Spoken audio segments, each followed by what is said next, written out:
right. Hello, everybody. Edward Dodge here with another episode of Goddess Bible Study. We're going to introduce ourselves a little bit since we don't normally do that. But my name's Ed Dodge. I wrote History of the Goddess from the Ice Age to the Bible, and I'm kind of running this project. So I've been writing all these episodes of Goddess Bible Study, which is adapted from the book I wrote. And we're exploring the all the aspects in the Old Testament where the goddesses are and the priestesses and how it's telling the story of the divorce in the transition from paganism to monotheism. Divorce of the mother, that is. So pass it off to Lisa. Hi, I'm Lisa Adams. I am a fully initiated high priestess and ordained minister. I'm a spiritual teacher. I'm also, my background, my education is in religion and women's studies, but I like to say I majored in the goddess. And I do all things mystical and magical. I teach and I lead, and I bring a lot of background into everything I do. All right. Very nice. Thanks. My name is Joshua Vanderplatz. I was formerly a Greek Orthodox priest and no longer. Left the church a number of years ago now and got my education at Purdue University in family studies. Went on to, got into theology, got a master's degree in theology. And so I've come to this study with some knowledge and background of theology and the Bible, and so really excited to have met Ed and ponder these really interesting topics of the goddess in the Old Testament. All right. Well, thanks. All right. Well, I guess with that, we're going to get into this episode, which is part 2 of the 3 Queen Mothers being deposed in the Book of Kings. And we're going to ask a couple questions. This topic is going to be focused on Jezebel, the most famous, the most reviled woman in the Bible, one of the most famous characters in the Bible, who has a very loaded cultural weight and freight that she carries. And then secondly, we're going to talk about Jehu, who stages the coup and becomes the king of Israel after killing absolutely everybody. And it's really bloody spree that he goes on. He's the one who kills Jezebel. So we're going to ask a couple questions. The first one is just to ask both of you guys, what do you think of Jezebel? Like, what does Jezebel mean to you? What does it bring to this this topic before we get into the reading? And then we can talk about Jehu after. We have another question about what do you think about Jehu's bloody coup, and was it talk about either the Yahwist movement back then or like governments and kingship and broader society now, his rise to power, because he's a very successful guy actually. For all the blood he spills, he's a extremely successful king who rules for a long time. So with that, I think we'll pass it to Lisa. She was on the top before, but we'll let Lisa talk first about Jezebel. Any thoughts you have before we get started? So because I'm not a big Bible or Christian person, and that's not what my focus was in school, I hear Jezebel just, out and about or whatever. And yeah, you think like sort of like whore, fallen woman, like all of these kinds of denigrating attributes that clearly come from patriarchy and monotheism and everything. And that's what you think of, and that's what when you hear that. But this, reading the Substack and reading through some of those verses, and also being a woman of a certain age, I have a very different understanding of who she probably was versus how she's made out to be. Thanks. And Josh? Yeah, I think it's kind of, when you think about Jezebel, just within the tradition of the church, and when I say tradition among the church, I'm thinking all the churches, the Catholics, Orthodox, Protestants, you do get this immediate image of a harlot of some kind. I think it's really important to just, there's no real evidence that Jezebel was a harlot, a sexual harlot, that we can see in the text. It was more, I think, what they were trying to make her out to be, as far as going after other gods, having, being a queen of, the of Israel. So I think that's really important. And then that would later take on a whole nother, outside of this story, there's reference to a Jezebel in the book of Revelation, which was probably a person named Jezebel in those times. It had nothing to do with the Old Testament Jezebel, but you have this same kind of, you have something going on where this idea of harlotry comes back in, and it becomes associated with this name. So I guess that's just my initial take, is that there's definitely been a tradition around, some kind of, we're talking about a harlot here. But what I think is really interesting, when you look at it, it doesn't look like she was a harlot at all. It seems like she was very devoted to her husband. And when he was not right. stepping up, she stepped up, which reminds me of like a Roman emperor, Justinian. I forget his wife's name, but she almost has that same kind of quality. I forget her name. It might come to me. Where you have this, just a very strong queen here. So those are my initial thoughts. Yeah, me as well. Similarly, the reputation, when you hear the name Jezebel, is that of the harlot, the cunning, manipulative woman who's like manipulating her husband. And but really, the harlotry is really that, the line that really comes to mind culturally. But that's when I was so shocked when I was initially doing this research, when I wrote the book and reread these stories for the first time, as like in a long time. And I saw that, she doesn't do anything wrong at all. Like from her perspective, um, she is defending her traditional religion, and she doesn't, she doesn't, I mean, well, there's a story about Naboth in the vineyard, which we'll get into. So she's slandered for sure, but she doesn't really do anything wrong. And so that's what really struck me. And also that about her being a harlot. Well, her father is a known figure.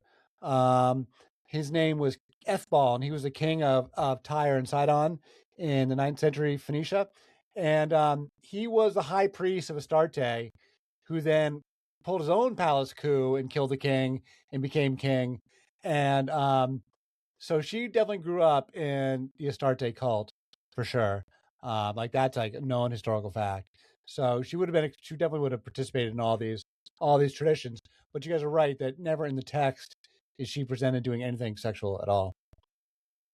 Yeah, when you think about chess, that the queen protects the king, and I think the what Joshua said, she is devoted, and she's, and I think in this text that you'll be reading, it demonstrates that she's, like, hey, you're the king, you're powerful, you can have what you want, like you can do what you want, you're the king, so she's reflecting back to him and helping lift him up, reflecting back his power and lifting him up, maybe in a moment where he feels like down or, low self-esteem or what have you. And I think, that's what you do when you're in partnership. But certainly if you are a queen and you're lifting up your king, you're protecting him, you're helping him to feel strong, because I mean that's a tough job.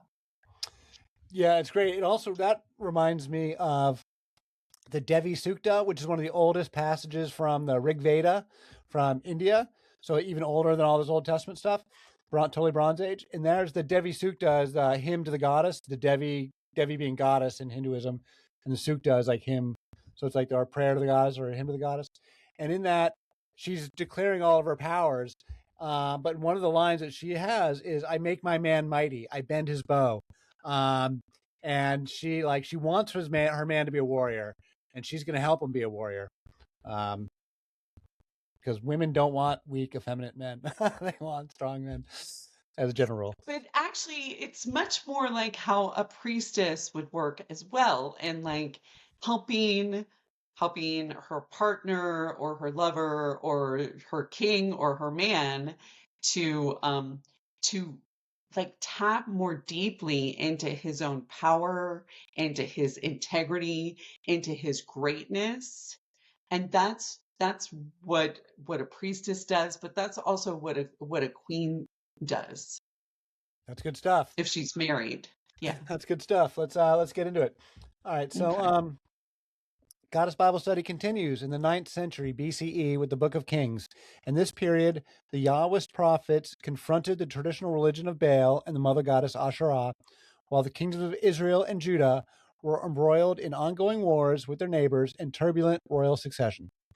This episode focuses on the prophets Elijah and Elisha, whose influence inspired the bloody coup by Jehu that overthrew the house of Omri in Israel. Queen Jezebel, the most vilified woman of the Bible, was famously assassinated, as was her daughter Athaliah, the only woman to ever rule Jerusalem in her own right. It's a fun story about her, too. So at this time, Israel and Judah maintained an uneasy alliance while fighting wars with their neighbors in Aram, Edom, and Syria. Meanwhile, the shadow of the Assyrian Empire loomed on the horizon. King Ahab was a respected military commander, but was ultimately killed on the battlefield, setting off a succession of short-lived kings. The previous episode concluded with the Battle of the Prophets on Mount Carmel. According to the Bible, Elijah's victory brought rains back after 3 years of drought that had caused great suffering across the land. No archaeological record confirms this drought, but we do know that the Yahwists were ascendant in this time period. The story picks up with Elijah fleeing into the wilderness to escape Jezebel's wrath after killing the 450 prophets of Baal, while leaving the prophets of Asherah untouched. Elijah was afraid and ran for his life. He traveled 40 days and 40 nights until he reached Horeb, the mountain of God, and there Yahweh appeared to Elijah. So now we're into the Bible. This is book of 1 Kings 19, 14 to 17. Elijah replied, So Yahweh is speaking to Elijah. Elijah replied, I have been very zealous for Yahweh, God Almighty. The Israelites have rejected your covenant, torn down your altars, and put your prophets to death with the sword. I am the only one left, and now they're trying to kill me too. Yahweh said to him, Go back the way you came and go to the desert of Damascus. When you are there, anoint Hazael, king over Aram. Also anoint Jehu, son of Nimshi, king over Israel, and anoint Elisha, son of Shaphath, from Abel Maholah, to succeed you as a prophet.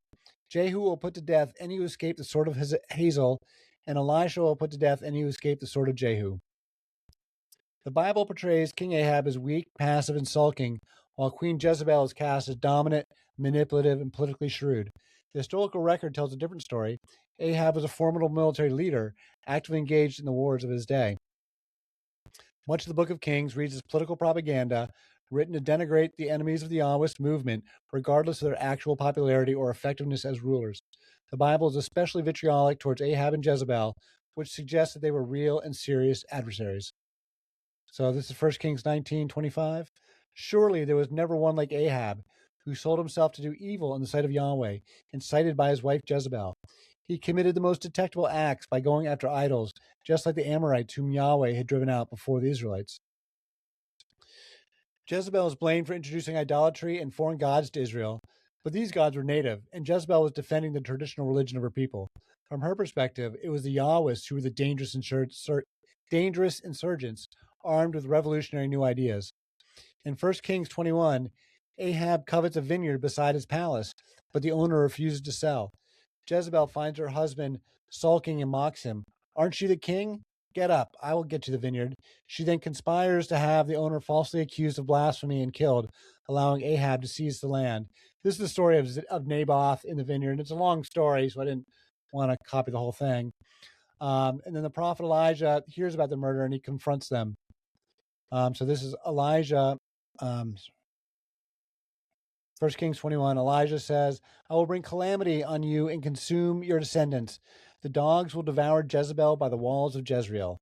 Jezreel is the name of the town, or Jezreel is the valley of Jezreel, but it's also where they have their palace. So this pivotal moment sees Jezebel's fate in the narrative. Not long after, Ahab is killed in battle, and his son proves a short-lived replacement. In Judah, the Yahwist king Jehoshaphat succeeds his father Asa and continues his reforms. Asa being the king who, in the last episode, deposed Queen Mother Maacah for carving an image of Asherah. So Maacah was the first of the three queen mothers. Jezebel's number 2, and then Athaliah, that we'll get to, is number 3. So here we're talking about Jehoshaphat down in Judah, and we get I mentioned this one here because we have one of the references to the transgender Kadesh priests being expelled from Judah. And yet again, the Kadesha priestesses and prophets of Asherah are left untouched. This culture war played out over centuries, and the priestesses proved a much harder target than the trans folks. So this is 1 Kings 22, 41 to 46. In the 4th year of Ahab's reign over Israel, Jehoshaphat, son of Asa, became king of Judah. Jehoshaphat walked in all the ways of his father Asa. He did not turn away from them, but he did what was right in the eyes of Yahweh. The high places, however, were not removed. The people still sacrificed and burned incense on the high places. Jehoshaphat also made peace with the king of Israel. He banished from the land the male shrine prostitutes, the Kadesh, who remained from the days of his father Asa. So the Kadesh are mentioned previously by Asa chasing him away. This is the second time they're getting chased out of town. All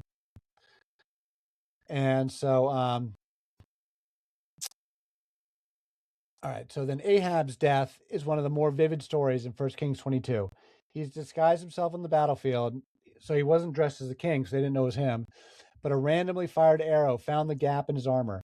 When his chariot was brought back, the dogs licked his blood from the floor, fulfilling Elijah's prophecy exactly. There's a much longer story with Ahab talking to another prophet, and Ahab gets a bad prophecy from the prophet of Yahweh. That's why he's not dressed as the king. That's why he's going hidden. It's a whole long thing. So now 1 Kings 22, back to Israel. Ahaziah, the son of Ahab, became king of Israel, and he reigned in Samaria for 2 years. And he did evil in the sight of Yahweh, and walked in the ways of his father and mother, and of Jeroboam, son of Nebat, who had caused Israel to sin. Ahaziah served and worshipped Baal, provoking Yahweh, the God of Israel, to anger, just as his father had done. So young King Ahaziah proved less capable than his father and grandfather. After a serious fall inside his own palace, where he's badly injured, he sent messengers to consult Baal-zebub of Ekron, but a prophet of Yahweh intercepted them and announced the king's imminent death.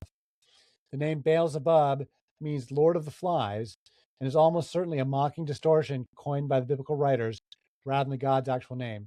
So Baal means Lord, and then you get Baal Hadad and Baal this, Baal that, and there's many, many different Baals because it's a generic term for Lord.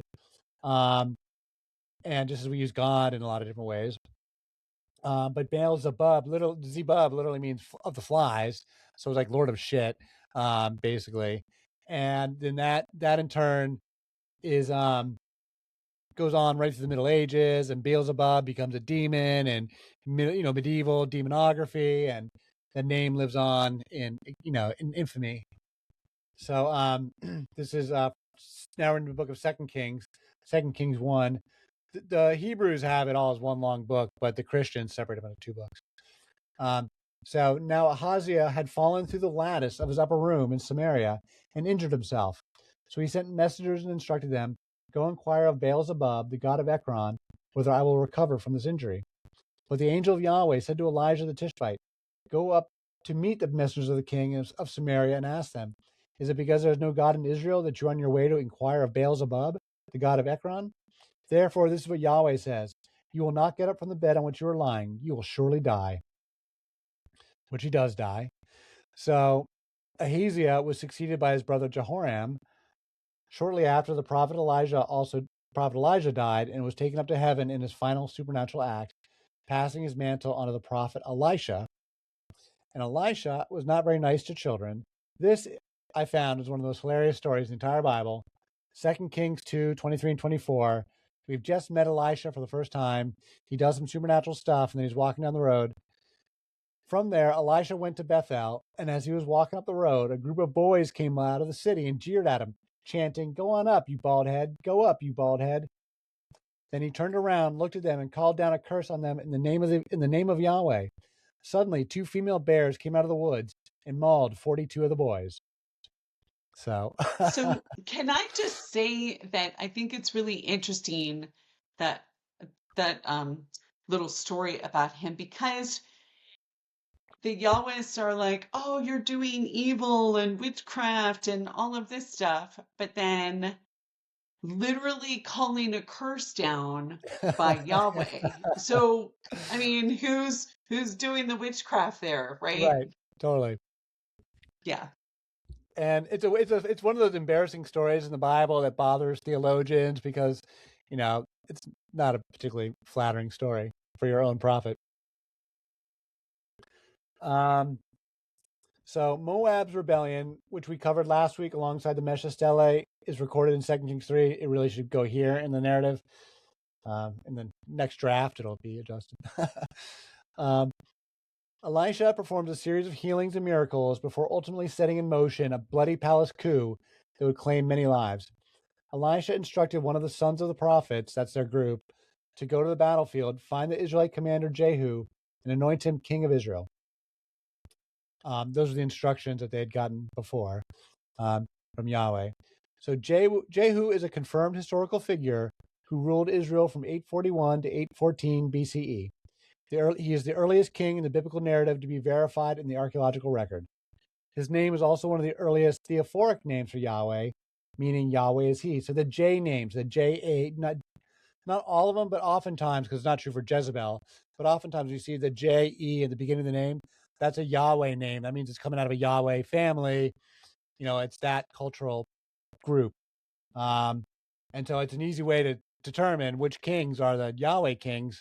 Jehoshaphat and Joash, they're Yahweh kings. So the emergence of theophoric names is a key marker scholars use to trace the spread of Yahwism as a cultural force. It's true for all cultures. Jehoshaphat and Joash are 2 other Yahweh-rooted names from the same 9th century BC. So Jezebel has the name Baal in her name. Hannibal, the general from Carthage, has the name Baal in his name.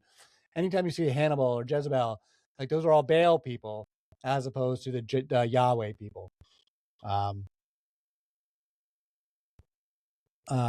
it's true of like Christian names. You'll see Peter and stuff all over. And that's how with the name Moses, that's why a lot of scholars think the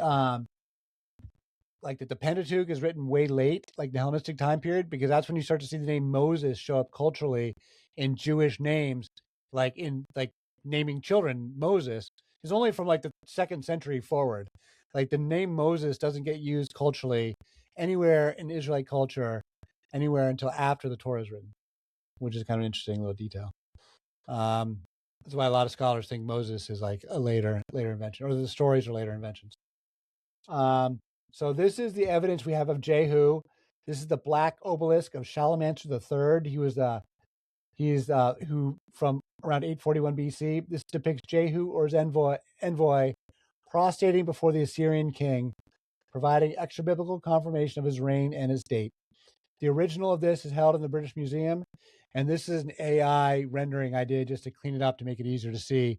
But this guy prostrating himself down in front of the guy on the left is the Assyrian king, and the guy prostrating himself is meant to be Jehu, king of Israel. And in the cuneiform, it describes Jehu, king of Israel. And so this was, a victory stele by the Assyrian king, Shalmaneser III. Is that image there faithful? Is that a exaggeration, or is that you said cleaned No, it's it up? pretty clean.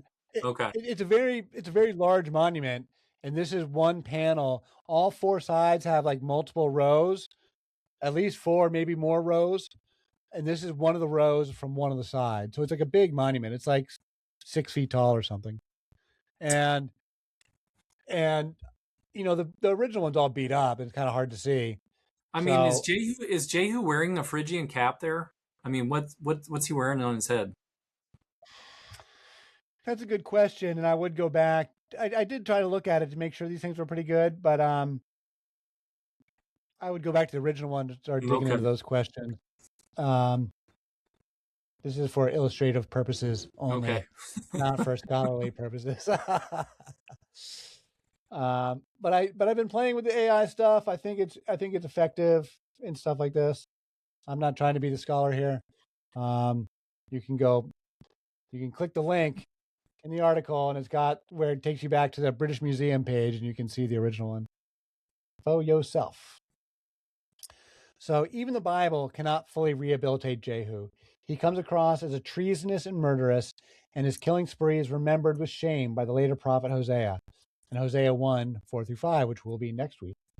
Upon his anointing by Elisha, or by the sons of prophets, Jehu assassinated both the king of Israel and the king of Judah, who happened to be together, along with the Queen Mother Jezebel and their extended families, dozens of people in all. The assassination of Jezebel is particularly symbolic, as we will see. Jehu was a committed Yahwist. He destroyed the temple of Baal and massacred everyone inside, but paganism did not disappear from Israel. The biblical writers complain that the golden calves at Bethel and Dan remained standing, and the context makes clear that goddess worship continued and the Kadeshah remained untouched. It is precisely this time period that has yielded the most significant archaeological evidence linking Yahweh and Asherah. We'll probably do a dedicated episode on just the archaeology of all the shards pottery shards and stuff that say Yahweh and Asherah. There's probably a good amount of evidence for just like one dedicated episode. Because there's a bunch of it's all these various pottery shards, and there's a couple engravings from like some tombs and just random stuff that say Yahweh and his Asherah. So this is back in the Bible. This is a long one here. This is the assassination scene. So this is sorry about this. 2 Kings 9.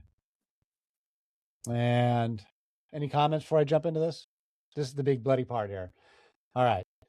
So Jehu got up and went into the house where the young prophet poured the oil on his head, the anointing oil, and declared, "This is what Yahweh, the God of Israel, says. I anoint you king over Yahweh's people Israel, and you are to strike down the house of your master Ahab, so that I may avenge the blood of my servants the prophets, and the blood of all the servants of Yahweh shed by the hand of Jezebel. The whole house of Ahab will perish, and I will cut off Ahab from every male, both slave and free in Israel. I will make the house of Ahab like the houses of Jeroboam, son of Nebat, and Baasha, son of Ahijah. And on the plot of ground at Jezreel, the dogs will devour Jezebel, and there will be no one to bury her." Then Jehu got into his chariot and went to Jezreel, because Joram was laid up there, and Ahaziah, king of Judah, had gone down to see him. Now the watchman standing on the tower in Jezreel saw Jehu's troops approaching, and he called out, "I see a company of troops." "Choose a rider," Joram commanded. "Send him out to meet them and ask, 'Have you come in peace?'" So a horseman rode off to meet Jehu and said, "This is what the king asks. Have you come in peace?" "What do you know about peace?" Jehu replied. "Fall in behind me." And the watchman reported, "The messenger reached them, but he is not coming back." So the king sent out a second horseman, who went to them and said, "This is what the king asks. Have you come in peace?" "What do you know about peace?" Jehu replied. "Fall in behind me." Again the watchman reported, "He reached them, but he's not coming back.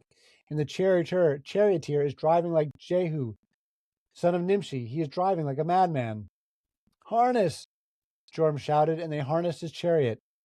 Then Joram, king of Israel, and Ahaziah, king of Judah, set out, each in his own chariot, and met Jehu on the property of Naboth, the Jezreelite. Naboth being the name of the guy who had the vineyard that was murdered earlier. So all this murder takes place in the vineyard, and these bodies are all killed in the vineyard. When Joram saw Jehu, he asked, "Have you come in peace, Jehu?" "How can there be peace?" he replied, "as long as the idolatry and witchcraft of your mother Jezebel abound." Joram turned around and fled, calling out to Ahaziah, "Treachery, Ahaziah!" Then Jehu drew his bow and shot Joram between the shoulders. The arrow pierced his heart, and he slumped down in his chariot. When King Ahaziah of Judah saw this, he fled up the road toward Beth Hagan. And Jehu pursued him, shouting, "Shoot him too!" So they shot Ahaziah in his chariot on the ascent of Gur, near Ibleam, and he fled to Megiddo and died there.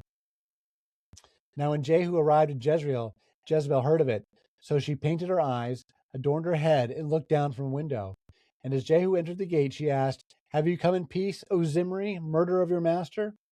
He looked up the window and called out, "Who is on my side? Who?" And 2 or 3 of the eunuchs looked down at him. "Throw her down," yelled Jehu. So they threw her down, and her blood splattered on the wall and on the horses as they trampled her underfoot. Then Jehu went in and ate and drank.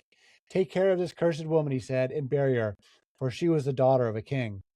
But when they went out to bury her, they found nothing but her skull, her hands, and the palms of her skull, her feet, and the palms of her hands.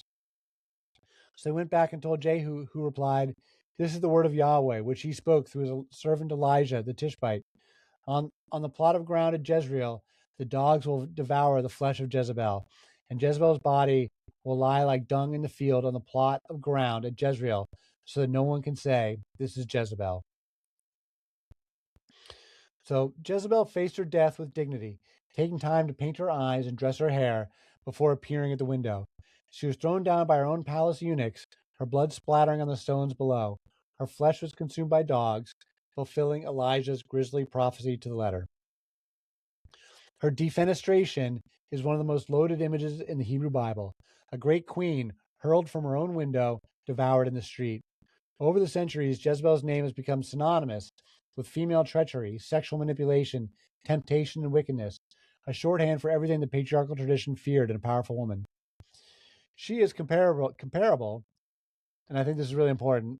She is comparable to the tragic queen figure Clytemnestra of the Greeks, the Greek figure Clytemnestra, killed by her son Orestes in revenge for the death of his father Agamemnon, whom she had killed, as told in Aeschylus's Oresteia. Both Jezebel and Clytemnestra were politically powerful queens representing older matriarchal traditions, recast as villains in Iron Age patriarchal narratives that celebrated their gruesome deaths as righteous justice. So, yeah, I want to stop on that for a second. We can pause here for a moment. I really think so. Clytemnestra is this. These are the characters from the Iliad.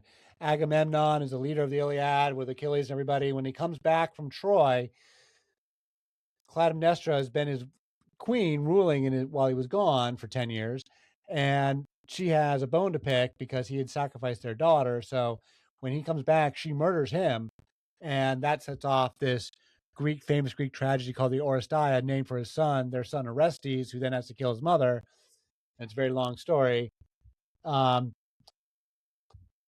that's, to me, both of these characters represent these powerful queens that were ruling as matriarchal queens, ruling with these old matriarchal prerogatives in these older Bronze Age traditions where the sexual cults are going on and women have inheritances. Jezebel did not necessarily have an inheritance, but Clytemnestra does. Helen of Troy does. And then also Odysseus' wife, also Penelope.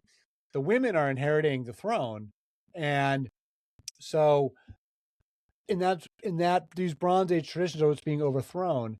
And then both the Bible and the Greek mythology are celebrating because they're firmly patriarchal. So by the time they get to writing down these stories, these things have happened hundreds of years in the past, and they're celebrating the overthrow of these old matriarchal villainous women that they don't like, who held power once upon a time, but we're not going to let them have power anymore. And so I see them as highly comparable. And Clytemnestra might have, there's an argument that those characters from the Iliad are real people. That Agamemnon was a real person, that Helen of Troy was a real person. There's not evidence for it, but there's a possible evidence. We know that Jezebel's a real person. But yeah, we can stop here, talk about the throwing down from the window. Any comments? Lisa, you look like you got something to say there. Totally, because the story that you just told about Clytemnestra really reminds me of the Enuma Elish, where the dragon killed her husband, right? And then her son had to kill her. What was that? Marduk, right? Yeah, Marduk gets to destroy Tiamat, who's the great mother goddess. Tiamat. Great as a villain. Yes, she's a dragon, right? And so he splits her open to create the worlds. But it just seems to me that there's a little bit of, some overlap in the way those mythologies work. I make a direct comparison of that entire line in my book, that over the course of the Bronze Age, we're seeing the rise of the patriarchy. And then when we get into the Iron Age, the patriarchy drops the axe once and for all. And so Marduk overthrowing Tiamat, who's the great salt waters of creation, and she's cast as a villain. Whereas in the older Sumerian, the saltwater mother goddess is kind and she creates humans, but then the Babylonians come later on. They're more patriarchal, and then we get a third iteration here. There's also 3 flood stories that match those 3 generations. So I make that direct comparison, and I think you're definitely correct. Clear, from where we began Goddess Bible study back in August to now, like we're getting into Kings, and this is where all the violence really comes into play, right? This is where it gets bloody and violent and like power mongering, and like they're just going through and they're getting rid of everybody. And I made this comparison last week or 2 weeks ago. Like it's Game of Thrones. Like I'm thinking the guy that wrote Game of Thrones was really inspired by the King's chapters, because some of it is almost like verbatim what was done according to these passages. Was so much of that was also portrayed in that long saga that is Game of Thrones. Yeah, I mean, whoever's the warlord that can take the throne by force gets the throne, but they've also got to work hand in hand with the priesthood. The kings and the priesthoods are these parallel power structures, and so the king has to be justified by the local priest to have the anointed by the priesthood to have the credibility with the public, right? And so you get, as the kings get more powerful, the priesthoods get more powerful in parallel until you get all the way to like the Catholic Church, where it's like they consolidate power completely. And these imperial religions, because the religions we know about, the ones that were literate, were all imperial religions. Both the Egyptians and the Mesopotamian religions are coming. These are the organized religion that go with organized society. We don't have the religion of the illiterate or non-literate, we should say, indigenous peoples, because they left no evidence. So we have no idea what they believed, except for vague generalities. The only ones we know of are the ones that come from the kings that had they could have the scribes that could write them down, and then those in turn, as these imperial power structures get replicated for just practical political reasons, the religions get replicated as well. They'll tweak the names, tweak the stuff as you go down the road, but you're keeping the basic structure intact because it serves this social political control mechanism to structure society. And these are the traditions that end up living on.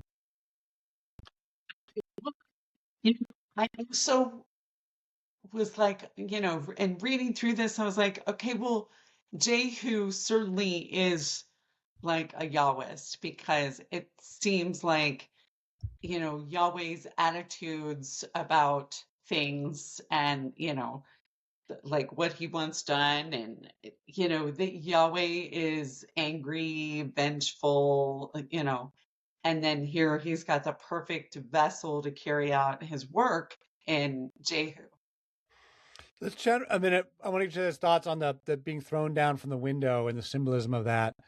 If that inspires any thoughts from you.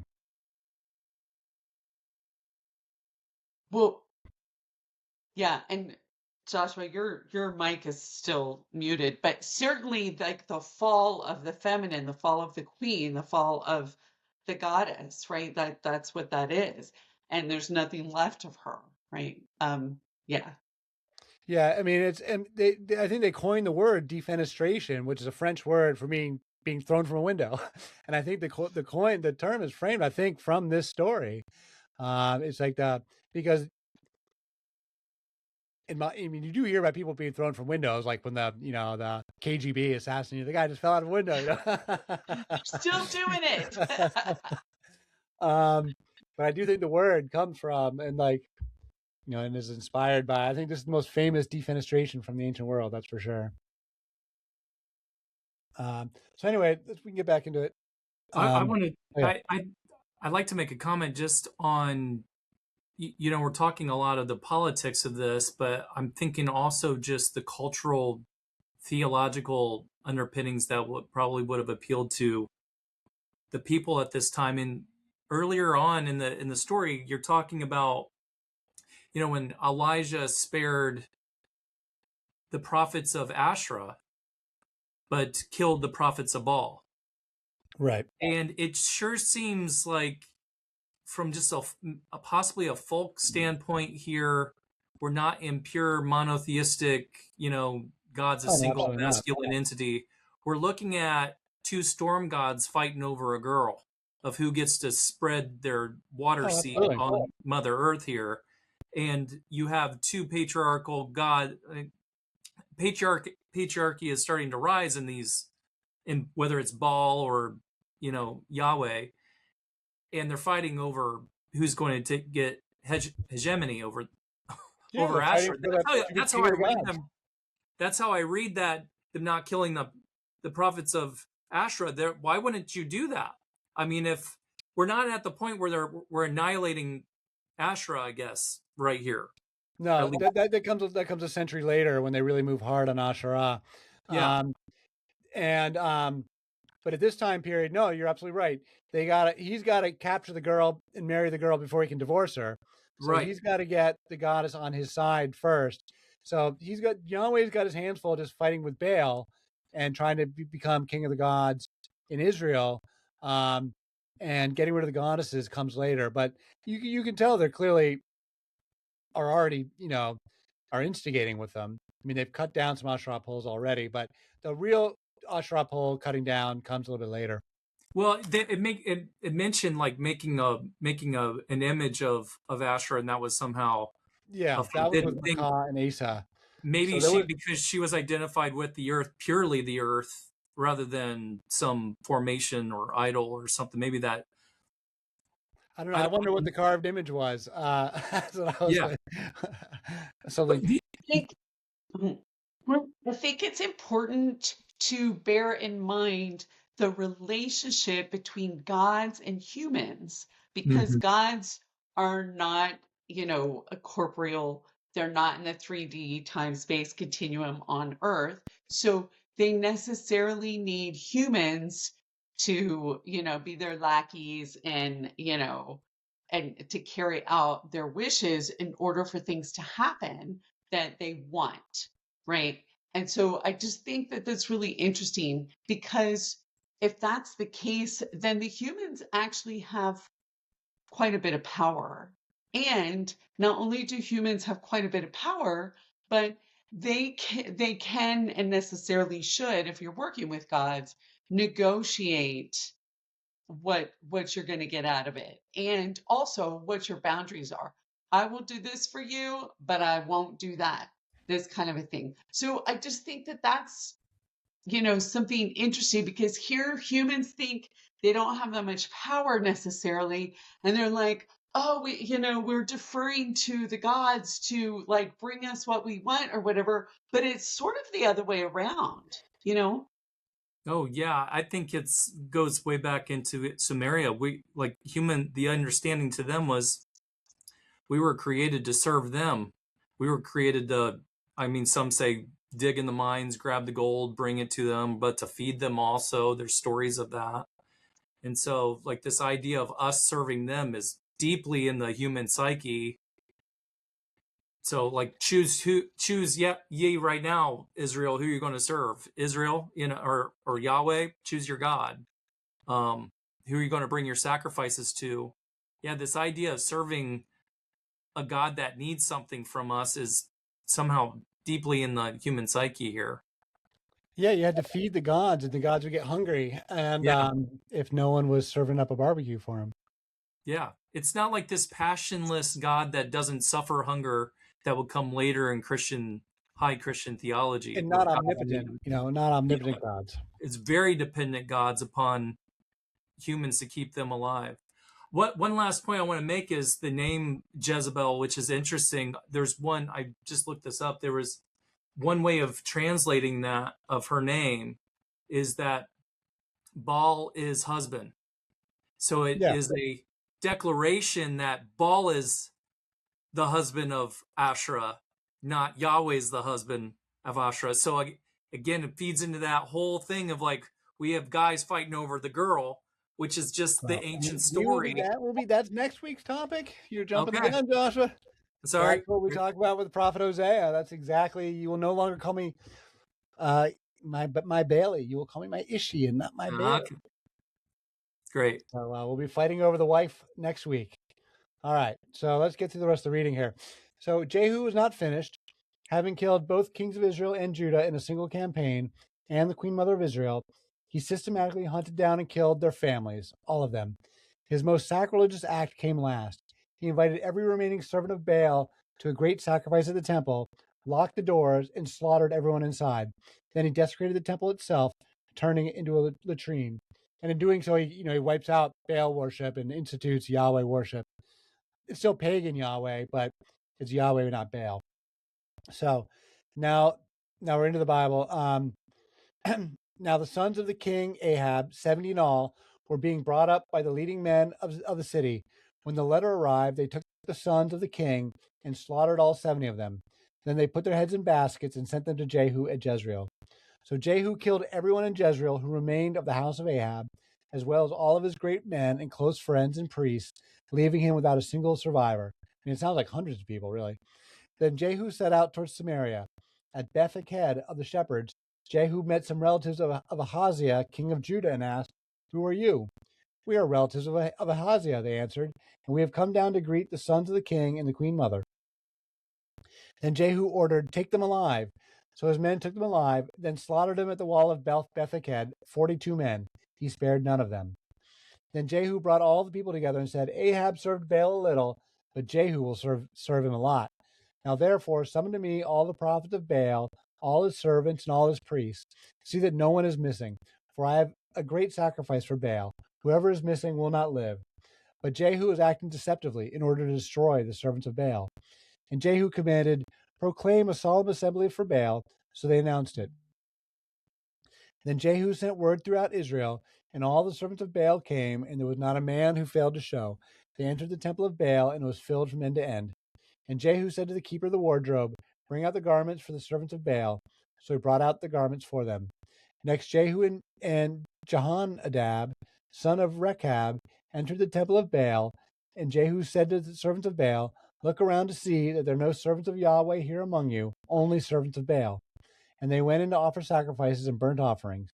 Now Jehu had stationed 80 men outside and warned them, "If anyone allows one of the men I am delivering into your hands to escape, he will forfeit his life for theirs." When he had finished making the burnt offerings, Jehu said to the guards and officers, "Go in and kill them. Do not let anyone out." So the guards and officers put them to the sword, threw the bodies out, and went into the inner room of the temple of Baal. They brought out the sacred pillar of the temple of Baal and burned it. They also demolished the sacred pillar of Baal. Then they tore down the temple of Baal and made it into a latrine, which it is to this day. Thus Jehu eradicated Baal from Israel, but he did not turn away from the sins that Jeroboam, son of Nebat, had caused Israel to commit, the worship of the golden calves at Bethel and Dan. Nevertheless, Yahweh said to Jehu, "Because you have done well in carrying out what is right in my sight, and have done to the house of Ahab all that was in my heart, 4 generations of your sons will sit on the throne of Israel." 2 Kings 10, 6-30. So there is no clear archaeological evidence that this particular temple desecration occurred, but archaeologists did discover a different Judean temple at Lachish that was desecrated by the installation of a toilet, confirming it was at least a known practice. Jehu proved to be a successful king, establishing a dynasty in Israel that lasted 4 generations, and yet once again the Yahwists succeeded against Baal, but made no headway against paganism more broadly. The golden calves at Bethel and Dan remain standing, Asherah worship goes unconfronted, and Asherah poles are not mentioned. The divine council was intact, In the 9th century BC, Yahweh was still one God among many.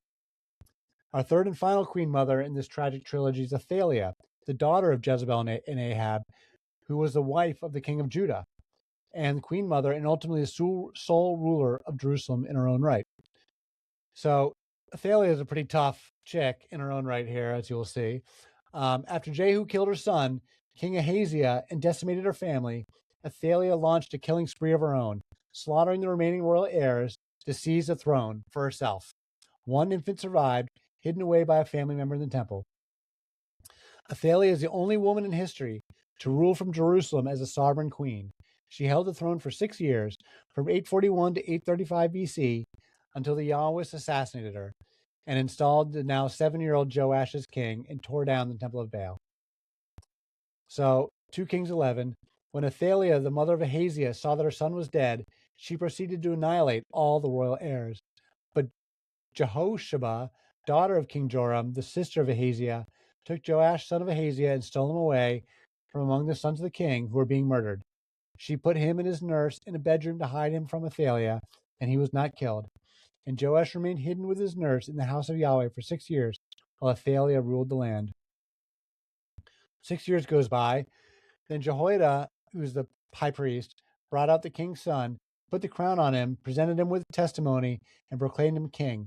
They anointed him, and the people clapped their hands and declared, "Long live the king!" When Athaliah heard the noise from the guards and the people, she went out to the people in the house of Yahweh. Then she looked out and saw the king standing by the pillar, according to the custom.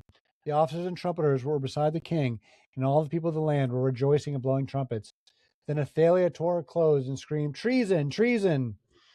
And Jehoiada the priest ordered the commanders of hundreds in charge of the army, "Bring her out between the ranks and put to the sword anyone who follows her." For the priest had said she must not be put to death in the house of Yahweh. So they seized Athaliah as she reached the horses' entrance to the palace grounds, and there she was put to death. So all the people of the land went to the temple of Baal and tore it down.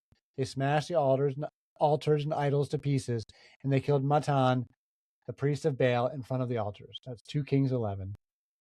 So Joash ruled in Jerusalem for 40 years, from age 7 to age 47, before he was also killed in a palace coup. Yahweh, it must be said, was never particularly reliable when it came to protecting his kings. So that's it for tonight. Next episode, we'll talk about Hosea and Gomer. So any comments on Athaliah or Jehu?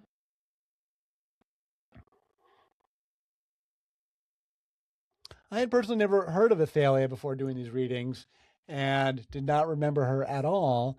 And they never talk about a woman who ruled in Jerusalem solo. So I think that makes her an interesting little historical character. Yeah, it's definitely interesting. I forgot all about this story until reading this in preparation for tonight. Had to make her out to be a bad guy. I mean, so whether she did these things or not, I mean, do you know, Ed, archaeological, I don't think there's any archaeology evidence? for her. Yeah. We have enough archaeology to let us, think all these kings are real kings, but not the minor ones are not. We don't really know about. We know about the major kings, the ones that stuck around for a while. We know about all the Assyrian kings, but we don't know about every single of the minor kings. I think that there is a interesting play here going on. I don't know if this is intentional or just accidental. It's hard to believe. I mean, because these stories have only just so much information and detail in them. But you think of the Phoenician woman, Jezebel, from Phoenicia, Tyre, Sidon, right? And this whole thing of her being eaten up by dogs.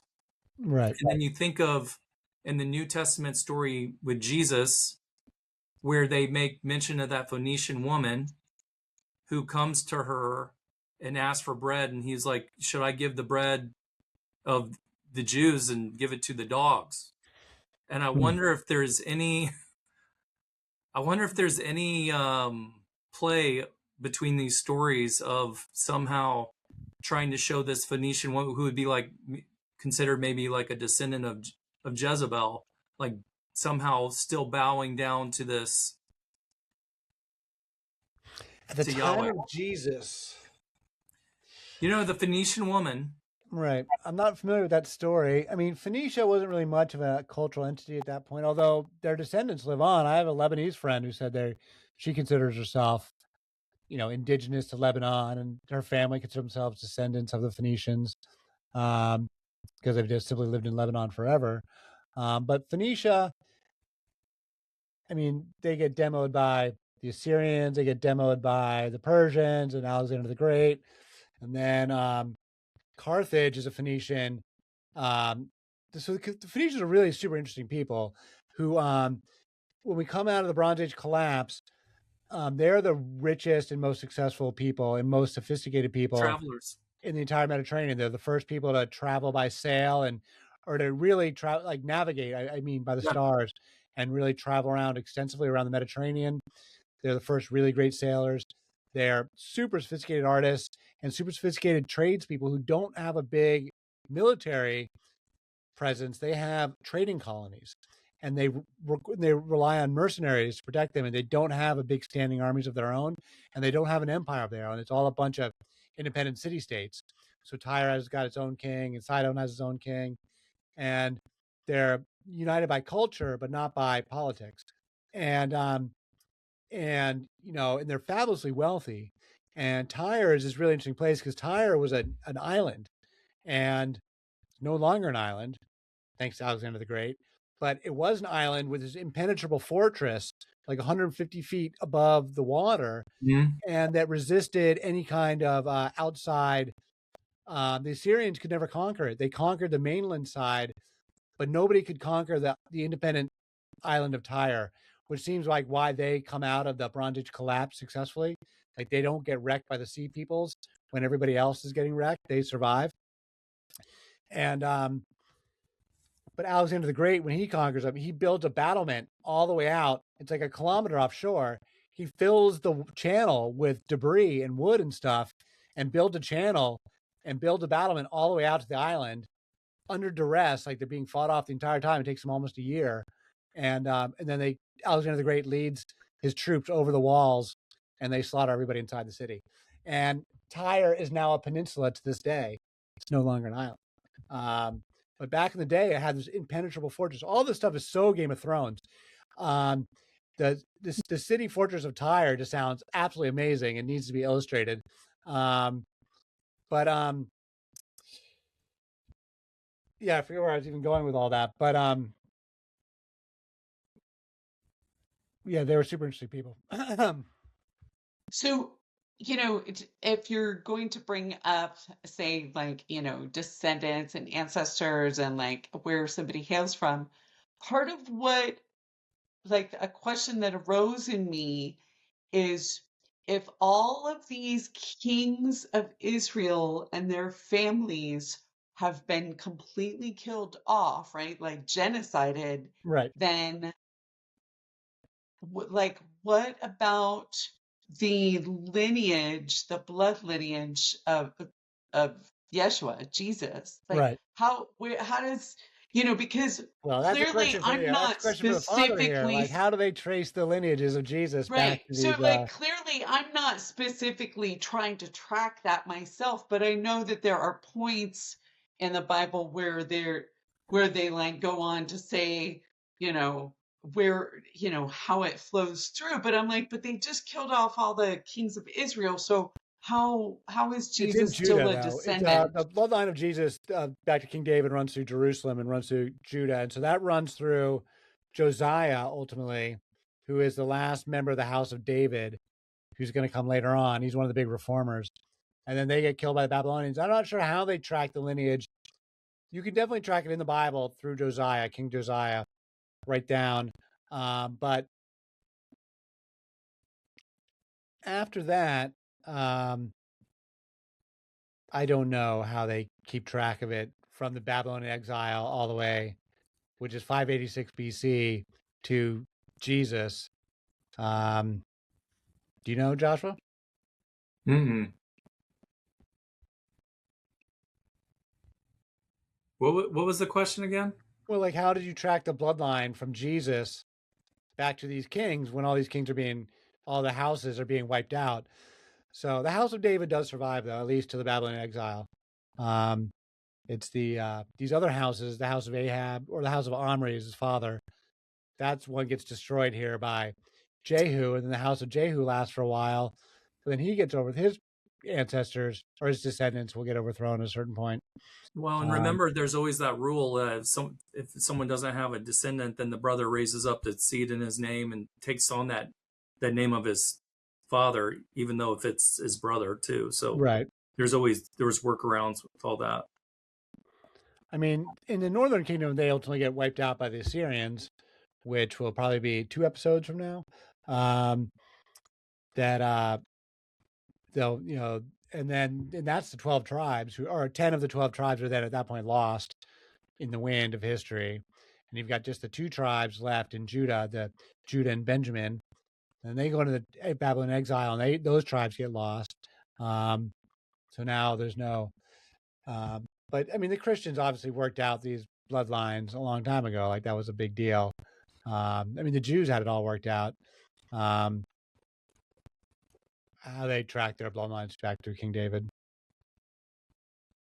Well, I think that's really interesting, and I wonder, much like so much that's in the Bible, how much has been manipulated, right, to make sure that that bloodline appears to be, unbroken. Well, of course it's been manipulated. I mean, the whole thing is, manipulated, and it's very fascinating, anyway, like especially the way that we get to discuss it all. So I appreciate that. Yeah, I think that, I mean, the Game of Thrones analogy just really keeps kicking because, I mean, all these folks, and it's going to keep on going. Like, it's just off of their head and take the throne, off their head, take the throne, off their head, take the throne. Even Athaliah is doing it. It's all very blood and guts. No democracy, right? This is all, but it's a form of government that lasts for a very long time. I mean, the Eastern Orthodox Empire, I always joke, had this, I think it was funny. Somebody pointed out a very stable form of government that lasted 1,000 years, which was the monarch had absolute power to do anything and everything. But it was tempered by the absolute right of revolt. So whoever took the throne, it could be anybody. You did not have to be a royal person to take the throne. Whoever could kill the king and successfully take the throne for themselves, you could be a peasant leading an uprising. If you got to take the throne, well, that's because God obviously wanted you to take the throne, so you get the power. And so absolute autocracy by whoever occupies the throne, tempered by the absolute right of revolt by anyone who can pull it off, who can pull off a coup successfully. And if you get to sit in the chair, well, that's because God clearly favored you. And if you only sit there for 48 hours, it's like, well, he didn't favor you very much, I guess. Very busy. Well, yeah, that's the business. Yeah, I mean, they're just that understanding. Well, it's God, just it's clear that people were very divorced from their own personal agency and power, and understanding, that the choices that they make and the things that they did would, create whatever consequences, right?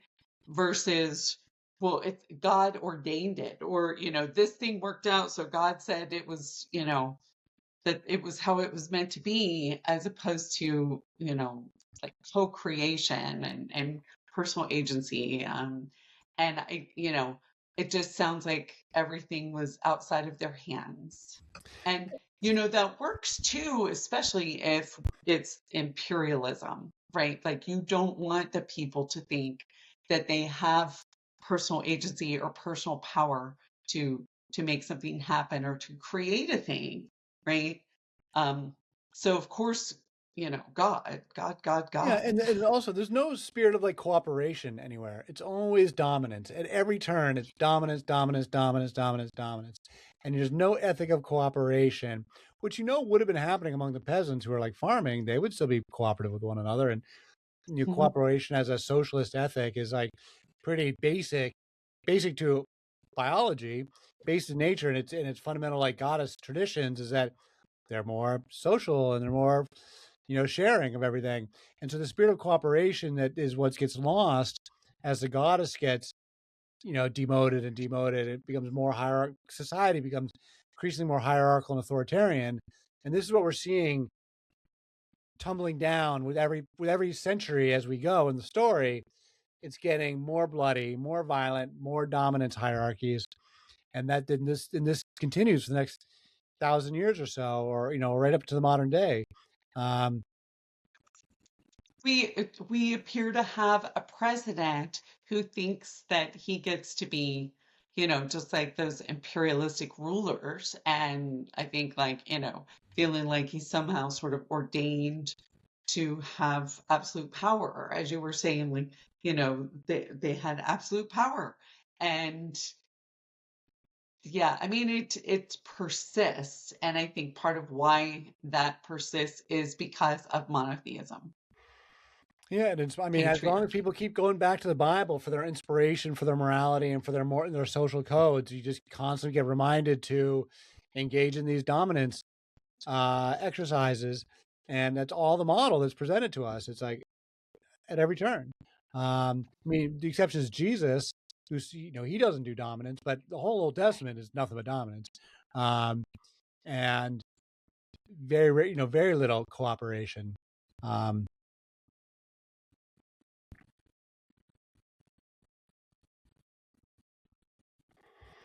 Anything else? We should wrap it up.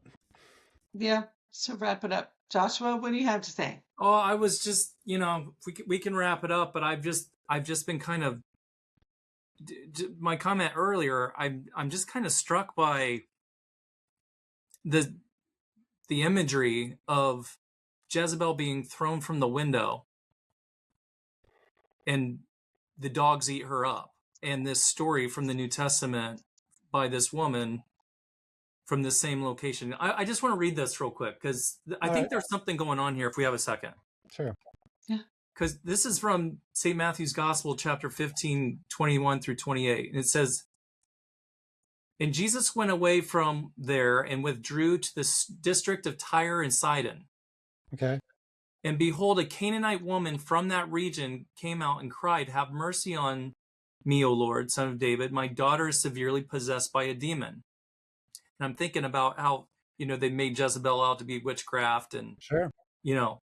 But he did not answer her a word. And his disciples came and begged him, saying, "Send her away, for she is crying after us." He answered, "I was sent only to the lost sheep of the house of Israel." Now remember, this is like Israel and Judah fighting back then. The lost sheep of Israel was like, because Israel went into apostasy after all these other gods, right? That's how that's how I'm reading this. But she came and knelt before him, saying, "Lord, help me." And he answered, "It is not fair to take the children's bread and throw it to the dogs." And she said, "Yes, Lord, yet even the dogs eat the crumbs that fall from their master's table." Then Jesus answered her, "O woman, great is your faith. Be it done for you as you desire." And her daughter was healed immediately. Do you think that there's I was not. That's a good point. I wasn't familiar with that story, but I totally think you're right. The Tyre and Sidon is obviously a reference to Jezebel. Also, the tribe of Asher, one of the 12 tribes, is named for Asherah. The tribe of Asher is an Asherah named tribe, and that's that region. It's Tyre, Sidon, and the Phoenician coast. Yeah, there is something there. That's amazing. That's very much associated with goddess stuff. And then there's this huge, one of the biggest temple sites in the ancient world is Baalbek, Lebanon, which is in the Bekaa Valley. And there's this massive temple to Baal and Astarte, and then Dionysus, and then the Romans rebuilt it as Jupiter and Venus. Mm-hmm. It's a really famous site. It's really got it's got the trilithon stones, and so yeah, that whole region is super goddess stuff for sure, and by the Israel, and stands off from the Israelites. So I don't remember that story. Like, I only will help the people of Israel, says Jesus. That was interesting. Yeah, but then he helps her anyway. I was sent only to the lost sheep of the house of Israel. I mean, a shepherding reference. Do you think she was speaking to that, what happened to her? Because that was a prophecy. You're going to fall down and dogs are going to eat you. on the land of Jezreel. I mean, that was what was prophesied before that happened, right? I have to believe that the use of the word dog is They're playing intentional. that game. They're making a connection there. Okay. I read it that way. Yeah. I mean, other people might have different opinions, but they don't. I mean, the Bible is so loaded. Every single word is so intentional. Oh, it that is. stuff like that doesn't Yeah. happen by accident. You know, Dogs as a metaphor, even for like say lowly people or what have you. But yeah, and in the laws of Deuteronomy, when it says your daughter should not be a Kadesha and your son will not be a Kadesh, you will not bring the wages of wages of a whore or the wage or something about the wages of a dog into the temple, and they're calling the Kadesh dogs, and in the context of being whores and temple sodomites. I'd have to pull up that quote. Well, and there's this whole thing about the dog-headed people in the ancient world too. I can't remember all that whole mythos behind all that, but whether that was known in this time or not, I don't. sounds like racism to me.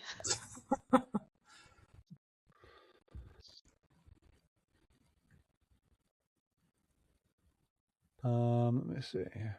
Find it, Ed.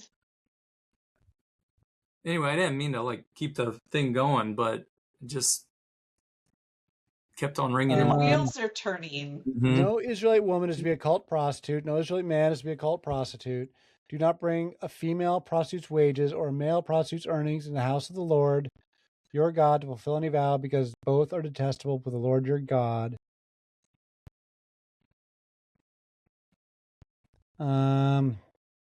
Doesn't say dog. There was another time where they call him a dog. There is a reference to a dog.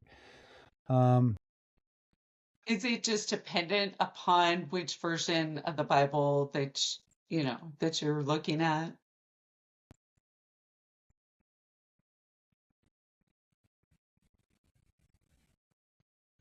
I'd have to pull it up. Anyway, I don't want to belabor it. Next week we will get it out of the Book of Kings. We will return to the Book of Kings, but we're not done with the Book of Kings. But next week we're going to talk about the prophet Hosea and his wife Gomer. One of my favorite parts from a goddess perspective. One of my most best discoveries when I started reading the Bible again for the goddess research. Prophet Hosea, his wife is the woman of adultery, Gomer. It doesn't say she's a Kadesha, but it seems like she's a Kadesha. I mean, she's married to the prophet, and she keeps getting pregnant by other men, and so he tries to shut her down. And it's very poetic, and I read it as like a poem between Yahweh and Astarte, as much as it is it's as much a conversation between God and goddess as it is between Hosea and Gomer. And he's like, we're going to shut down your festivals. We're going to shut down your worship. So it's good stuff. I think she's a Kadesha priestess. And I think it's a really this is really where the divorce papers are starting to be drawn up. They're like, they're in the middle of the dispute now. Like the fight has started. The sacred marriage, the sacred divorce takes a while, for the whole divorce to play out, like 200 years. So now they're like in the big fight on the way to the divorce. So that's what we'll be talking about next week. Fascinating. Sounds good. Thank you. All right. Well, so lostgoddess.io, anyone who's listening to get the write-ups. And thank you, everybody. We'll talk to y'all later.